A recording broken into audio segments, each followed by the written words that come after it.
चलिए स्टार्ट करते हैं अपने आज के इस लेक्चर को। और ये लेक्चर होने वाला है रोटेशनल मोशन का, लेक्चर नंबर 3 स्टार्ट करते हैं।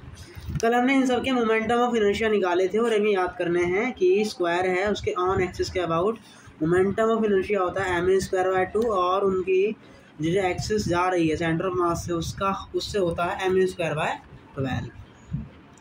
इस एक्सिस और इस एक्सिस से निकालने के लिए दिया था, कैसे निकालेंगे देखिए।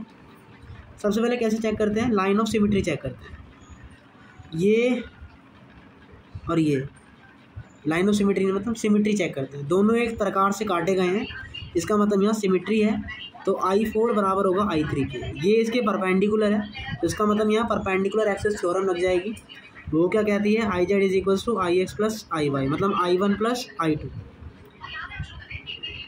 ठीक है, इसको 3 बोला, इसको 4 बोला, तो I3 + I4।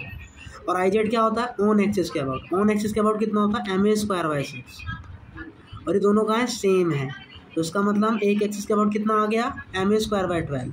इसी तरीके से दूसरी एक्सिस के अबाउट भी कितना आ जाएगा, ma²/12 ही आ जाएगा। जितना इधर जा रहा है उतना ये इधर खिसक रहा है, दोनों एक दूसरे की सिमेट्रिक है और ये दोनों एक दूसरे के क्या भी हैं, परपेंडिकुलर भी। क्योंकि एक दूसरे के परपेंडिकुलर हैं इसका मतलब ये रहेगा कि यहाँ पर पैट लग सकता है। पैट लगाएंगे तो यहाँ पर भी इन दोनों एक्सिस के अबाउट मोमेंटम ऑफ इनर्शिया क्या आएगा, ma²/16 के समथिंग आता हुआ आपको नज़र आएगा। फिर हमने कल निकाला था क्यूबॉइड के लिए। अगर आपके पास क्यूबॉइड है तो क्यूबॉइड का मतलब होता है क्यूब। तो क्यूब का जो मोमेंटम ऑफ इनर्शिया आता है वो क्या आता है, ma² + b²/2। कहाँ से, इस सेंटर ऑफ मास वाली एक्सिस के अबाउट। और इससे आपको निकालना है तो क्या लगाएंगे आप, parallel axis theorem. Parallel axis theorem क्या कहती है, सेंटर ऑफ मास से जाना है वो वाला मोमेंटम ऑफ इनर्शिया और जिस एक्सिस के अबाउट निकालना है उसके बीच का दूरी, जो कि √a² + b² आया, और टोटल मास। इस तरीके से आपको क्या आ जाएगा, momentum of inertia of cuboid आ जाएगा। होलो स्फीयर का कितना होता है, सेंटर ऑफ मास से 2/5 mr²। ये कैसे निकालेंगे, पैरेलल एक्सिस थ्योरम लगाएंगे, बीच का डिस्टेंस r होता है, तो क्या हो जाएगा, I centre of mass + mr²। तो वैल्यू क्या आ जाएगा यहाँ से, 2/3 + mr² मतलब 8/3 के समथिंग शायद आ रहा है, 7/3 mr²। अब सॉलिड स्फीयर के भी लिए निकालना है सेंटर ऑफ मास से, तो कितना आता है, 2/5 mr² आता है।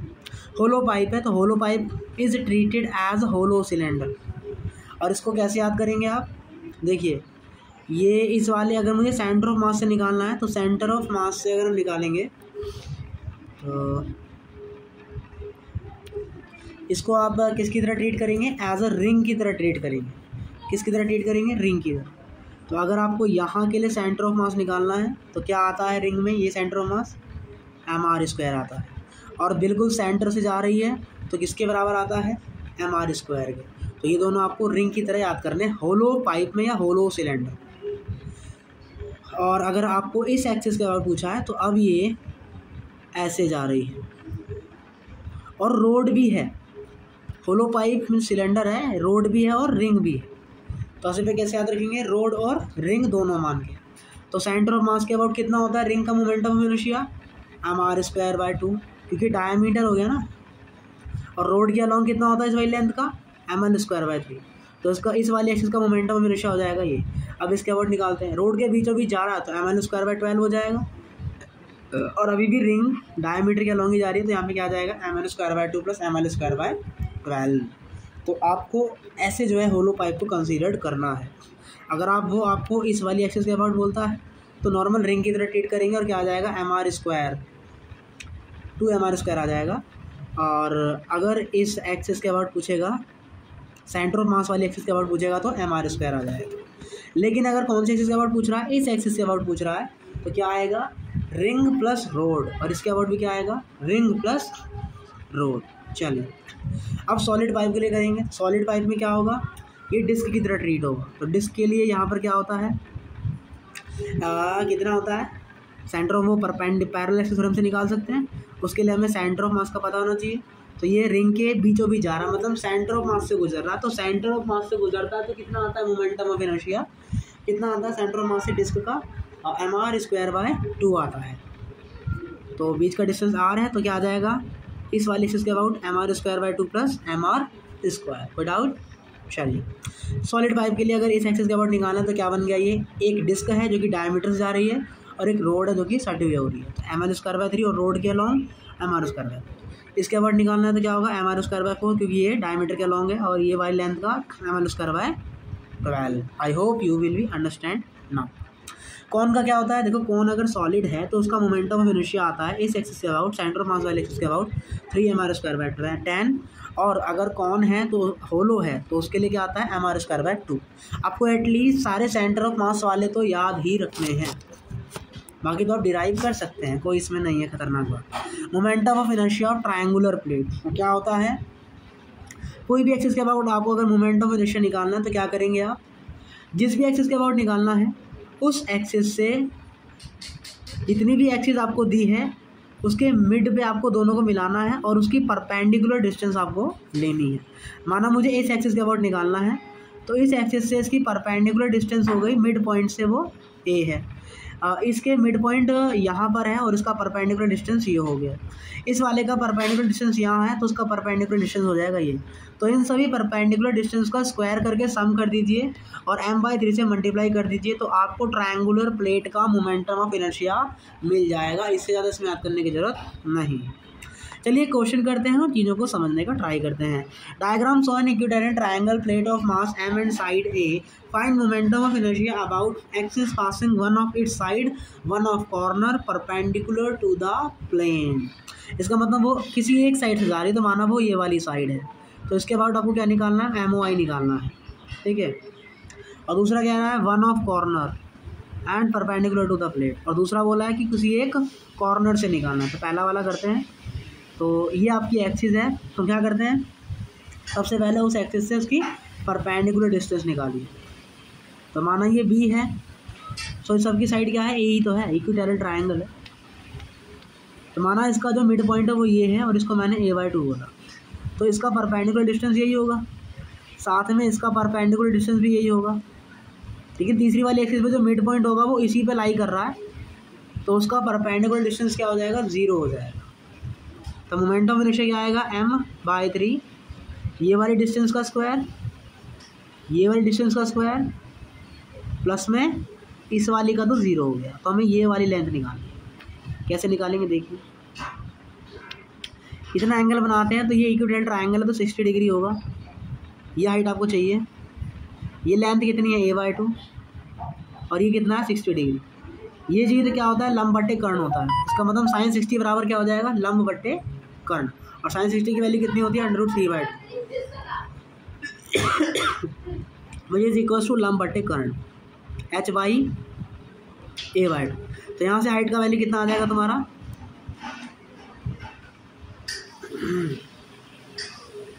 √3/4, जो कि इसके लिए भी वही आएगा।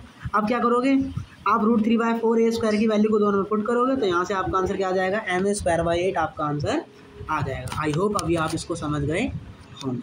चलिए आगे बढ़ते हैं।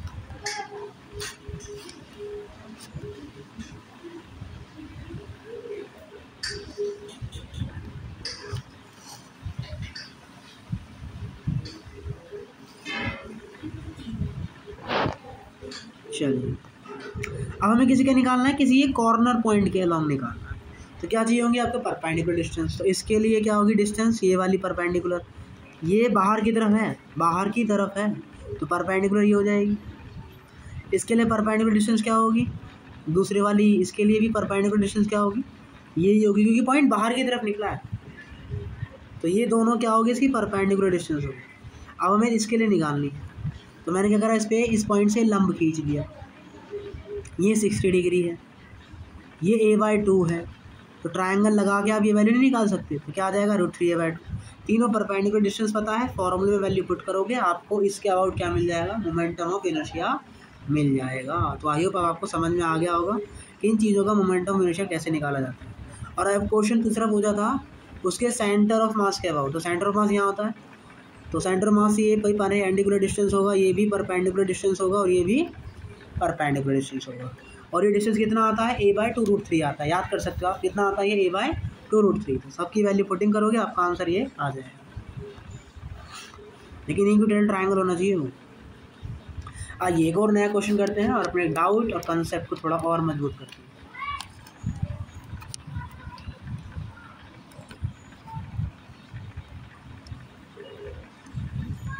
देखिए क्वेश्चन कह रहा है आपको मोमेंटम ऑफ इनर्शिया कैलकुलेट करना है व्हील का जिसके सेंटर जो है परपेंडिकुलर टू द प्लेन है, मतलब आपको इसके अबाउट जो है कैलकुलेट करना है। निकल रहा है वो बाहर से, तो रिम और इसमें सारी रॉड लगी हुई है। तो पहले क्या करेंगे आप, एक तो रॉड के अलाउंग निकालना पड़ेगा और एक इस पूरी रिंग के अबाउट निकालना पड़ेगा। तो रिंग के अबाउट इसकी जो ऑन एक्सिस होती है उसके अबाउट मोमेंट ऑफ इनर्शिया क्या आता है, mr स्क्वायर आता है। कितना आता है, mr स्क्वायर आता है।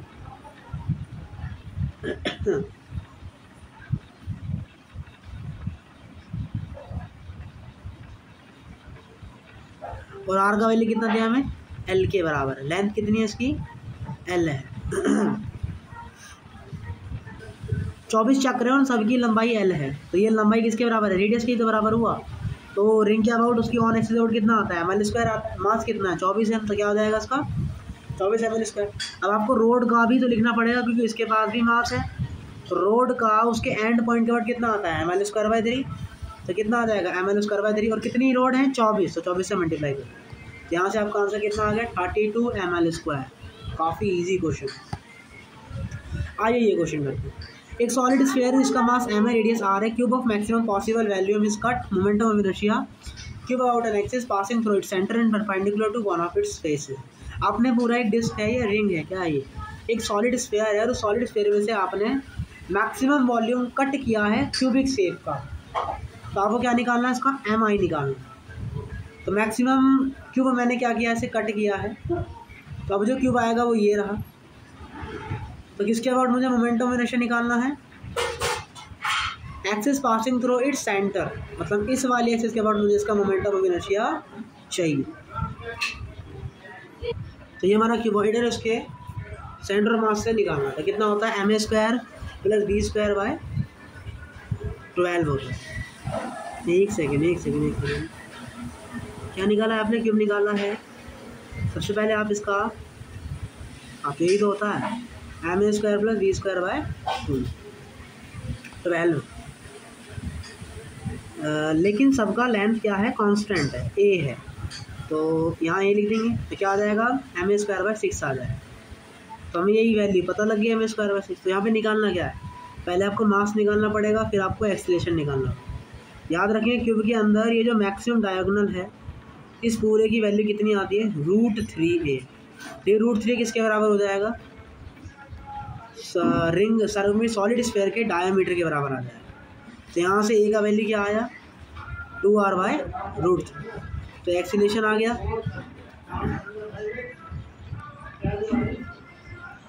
तो अब क्या करेंगे, मास निकालेंगे। देखिए आपने वॉल्यूम कट किया है, तो होगा क्या, तो डेंसिटी होगी दोनों में कांस्टेंट आएगी। जो डेंसिटी इसकी होगी वही डेंसिटी सॉलिड स्फीयर की भी होगी। तो density of solid sphere is equal to density of ये। तो इसका डेंसिटी क्या आएगा, इसका मास अपन सॉलिड स्फीयर का वॉल्यूम कितना होता है, 4/3 pi R, which is equals to इसका मास एंड मल्टीप्लाई में इसका वॉल्यूम क्या होता है, वो a का क्यूब। यहाँ a का क्यूब रख देंगे। तो इस तरीके से आपको इस जो भी पार्ट आपने कट किया उसका मास मिल गया। अब इसका आपको मास मिल गया है, तो इसके मास को आप क्या करेंगे, यहाँ पुट कर देंगे। तो सब सॉल्व करके आपका आंसर ये आ जाएगा। तो बस आपको वॉल्यूम कंजर्व करना था और यहाँ से आपका आंसर आ जाता। काफ़ी simple question. A rigid body can be hinged about any point. हिंग मतलब फंसा दिया है, अपने उन्हें फंसा दिया है, हिंग कर दिया है, किसी भी रिजिड बॉडी में किसी पॉइंट पर हिंग कर दिया। तो क्या करना है आपको, मोमेंट ऑफ इनर्शिया ये दिया है, एक्स का वैल्यू बताना है। What is x coordinate of centre of mass. Centre of मास का एक्स कोऑर्डिनेट क्या होगा। ये अगर सेंटर ऑफ मास के अबाउट है तो इसका मतलब मोमेंट ऑफ इनर्शिया लगभग सेंटर ऑफ मास के अबाउट आना चाहिए। इसका मतलब dy/dx इसके बराबर आ जाएगा 0। तो यहाँ से इसका डिफ्रेंशिएशन करेंगे तो यहाँ से एक्स का वैल्यू क्या आ जाएगा, आपका 3 आ जाएगा। चलिए अब आपको क्या पूछा है, इसके अबाउट इसका मोमेंट ऑफ इनर्शिया पूछा है। हमने क्या करा, इस hollow disc moment of inertia of hollow disc of mass m inner radius r1 and outer radius r2। ठीक है, हमने क्या करा है, इस पूरी डिस्क में से इतना सा पार्ट काट दिया है। पूरी सॉलिड डिस्क में से, इस डिस्क में से मैंने इतना पार्ट काट दिया है। तो अब जो पार्ट बना है उसका आपको मोमेंट ऑफ इनर्शिया निकालना है। तो यहाँ पर हम क्या लगाएंगे, कैविटी रूल लगाएंगे। कैविटी रूल क्या कहता है, पहले ये पूरा ऐसे हुआ होगा, और फिर इसमें से आपने इतना सा पार्ट काट कर दिया, तो वो कटा हुआ पार्ट मैंने यहाँ रख दिया, बीच में लगा दिया माइनस। अगर मैं अब इस पूरे को इस पर अलाइन करूँगा तो मुझे यही वाला पार्ट जो है मिल जाएगा। तो इसका मतलब मुझे इसके अबाउट मोमेंट ऑफ इनर्शिया निकालना है, इसके अबाउट मोमेंट ऑफ इनर्शिया निकालना है, दोनों को माइनस कर दूंगा तो इसके इस पॉइंट के अबाउट मुझे क्या मिल जाएगा, मोमेंट ऑफ इनर्शिया मिल जाएगा। तो इसके अबाउट मोमेंट ऑफ इनर्शिया क्या होता है, सॉलिड डिस्क का mr²/2 होता है, और इसका भी क्या होगा, mr²/2 होगा। इसका रेडियस क्या है r1 और इसका रेडियस क्या है r2 है। लेकिन हमें दोनों का मास नहीं पता। हम जानते हैं जब हम किसी में से किसी पार्ट को कट करते हैं तब उसमें क्या होता है, जो डेंसिटी होती है वो सेम आती है। तो डिस्क में डेंसिटी क्या आती है, सिग्मा आती है, और हम क्या लेते हैं, एरिया लेते हैं। तो इसका मास क्या आ जाएगा, सिग्मा इंटू में एरिया, और इसका मास क्या आ जाएगा, सिग्मा इंटू में एरिया। ऐसे क्वेश्चन सेंटर ऑफ मास में खूब किए। तो अब क्या करेंगे हम, I2 और I1 निकालेंगे। तो आपको मास पता लग गया, तो मास की जगह सिग्मा की टर्म में लिखेंगे। सॉल्व करके आपका आंसर क्या आ जाएगा, I बराबर mr1 का स्क्वायर प्लस r2 का स्क्वायर अपॉन में 2 आ जाएगा। क्योंकि सिग्मा बराबर क्या है, total mass upon area. Area क्या आएगा, पाई टोटल रेडियस r2 का स्क्वायर माइनस ये वाली रेडियस का स्क्वायर। तो सिग्मा जी आप ये वाली वैल्यू रख देंगे, सॉल्व करेंगे, आपका आंसर ये आ जाएगा। बस कैविटी रूल में यही करना होता है। इस क्वेश्चन को आप घर से ट्राई करेंगे। ये वाला पूरा पार्ट था, इसमें से इतना पार्ट आप निकाल देंगे। अब जो पार्ट बचा है इन दोनों के बाद आपको MOI निकालना है और आपका काम यहाँ से हो जाएगा। सो यू विल भी, चलिए कर ही लेते हैं, एक ही क्वेश्चन है। आज की क्लास यहीं पे एंड करेंगे इसे करने के बाद। तो इसके अबाउट निकालना है। तो ये क्या है आपका, ये आपका डिस्क है, डिस्क में से छोटा सा पार्ट डिस्क का निकालना। तो उसके बाद क्या होता है, mr²/2 होता है, इसका मास 9m है। तो इसका तो आ गया, इसका निकालना है। देखिए जो एक्सिस है वो ये है, तो इसके अबाउट आपको घुमाना है। तो यहाँ तो सेंटर ऑफ मास नहीं होता, इसका मतलब यहाँ पे हम क्या लगाएंगे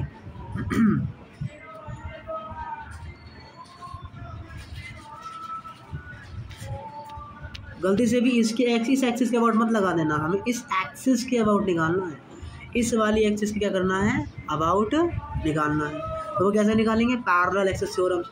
तो momentum of inertia of centre of mass plus इस एक्सिस के अबाउट, तो इस एक्सिस के चाहिए ना, तो क्या लिखेंगे, I about O is equals to momentum of inertia about centre of mass and plus total mass कितना है, m1 बोल दिया, एंड मल्टीप्लाई में बीच का जो रेडियस है वो उसका स्क्वायर। टोटल रेडियस कितना है, r है, और इसका रेडियस कितना है, कैसे निकालेंगे आप इसका रेडियस, इसका रेडियस कितना दिया है, r/3 दिया है। तो इसका मतलब r/3 इतना पार्ट माइनस कर देंगे तो इसका वैल्यू क्या आ जाएगा, 2r/3।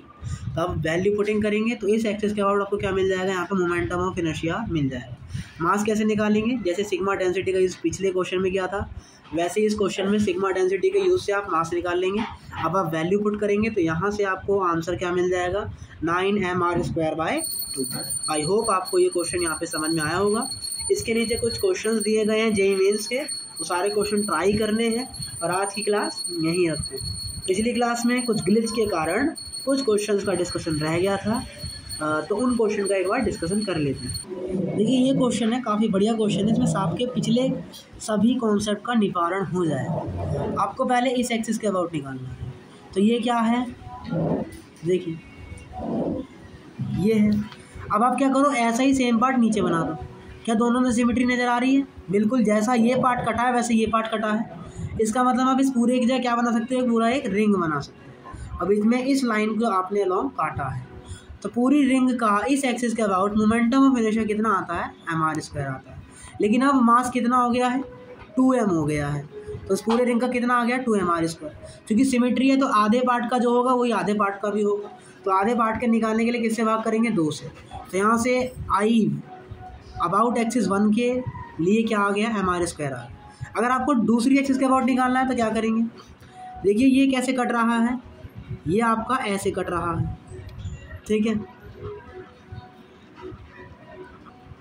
सबसे पहले आप यहाँ पे क्या चेक करेंगे, इसका सबसे पहले हम चेक करेंगे इसकी सिमेट्री आ रही है कि नहीं आ रही है। देखो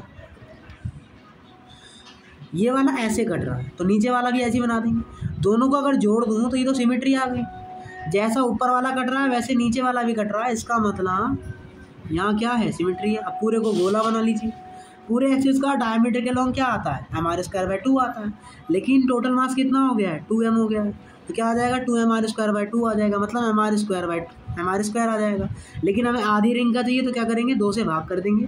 तो यहाँ से सेकंड एक्सिस के अबाउट कितना आ जाएगा, मोमेंटम ऑफ इनर्शिया mr²/2 आ जाएगा। चलिए अब तीसरी एक्सिस के लिए निकालते हैं। तो ये एक्सिस यहाँ है, अगर इसका नीचे वाला पार्ट बनाएंगे तो ये वाला पॉइंट यहाँ आएगा, लेकिन ये वाला पॉइंट कहाँ आना था, यहाँ आना था, लेकिन आ कहाँ रहा है, यहाँ आ रहा है। तो क्या इसमें सिमेट्री है, नहीं है।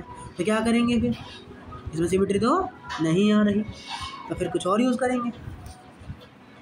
तो क्या लगाएंगे इसमें बताइए। तो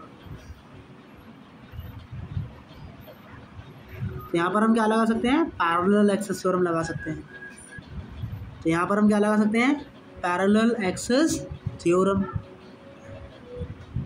कैसे लगाएंगे देखिए, लेकिन ध्यान रखिएगा, क्या ध्यान रखिएगा, ये सेमी रिंग है और इसका जो सेंटर ऑफ मास होगा ना वो अब यहाँ होगा। तो आपको इस एक्सिस के अबाउट लगाना पड़ेगा, पहले यहाँ से यहाँ तक के लिए लगाना पड़ेगा, फिर यहाँ से यहाँ तक के लिए लगाना पड़ेगा। तो कैसे लगाएंगे देखिए, सेंटर ऑफ मास कहाँ होता है, 2r/5 पर टोटल डिस्टेंस क्या है, r है, तो ये डिस्टेंस क्या आ गई, r-2π आ गई, ठीक है। तो क्या होगा, सेंटर ऑफ मास के अबाउट कितना होता है, mr, सेंटर ऑफ मास लिख देंगे खाली, प्लस टोटल मास m है और ये वाली रेडियस का स्क्वायर। तो इस एक्सिस के अबाउट आ गया। अब इस वाली एक्सिस के अबाउट निकालेंगे, तो क्या होगा, i of centre of mass plus total मास और बीच का रेडियस का स्क्वायर। अब क्या करेंगे, मुझे सेंटर ऑफ मास किसी तरीके से हटाना है, तो मैं i3 में से i2 को माइनस कर दूंगा, तो ये कट जाएगा और यहाँ से बचेगा ये। दोनों को सॉल्व करेंगे तो यहाँ से आपका i3 का वैल्यू आ जाएगा ये। इस तरीके से तीसरी एक्सिस के अबाउट आपका मोमेंटम ऑफ इनर्शिया क्या आ गया, 2mr² - 4ml²/π। अब आपको इस एक्सिस के अबाउट निकालना है। देखिए अगर नीचे वाला पार्ट बनाओगे तो बिल्कुल सेम बनेगा, इसका मतलब यहाँ पर क्या आ गई है, सिमेट्री आ गई है। तो जो पॉइंट ये है वही पॉइंट ये है, तो दोनों क्या कर देंगे, एक पूरा गोला बना लेंगे। तो ये क्या है, सर्कमफ्रेंसिस के अबाउट होता है, और सर्कमफ्रेंसिस के अबाउट कितना आता है, mr² आता है। टोटल मास कितना है, 2m है, तो क्या आ जाएगा, 2mr²। अब बाहर 2 भी लगता है और हमें आधे का चाहिए, तो किससे भाग कर देंगे, 2 से भाग कर देंगे। तो इस तरीके से आपका आंसर क्या आ जाएगा, 2mr² आ जाएगा। तो इस तरीके से आपको क्वेश्चन में क्या लगानी है, पैरेलल एक्सिस थ्योरम लगानी है, या फिर आपको इस तरीके से क्वेश्चन में क्या लगाना है, परपेंडिकुलर एक्सिस थ्योरम लगाना है, या आपको किस तरीके से क्वेश्चन में सिमेट्री लगानी है। और सभी चीज़ हमने यहाँ पे डिस्कस कर ली है, और अपना आज का लेक्चर यहीं पे रखते हैं। मिलते हैं कल अपने लेक्चर नंबर 4 में। तब तक bye bye and thank you for watching the video.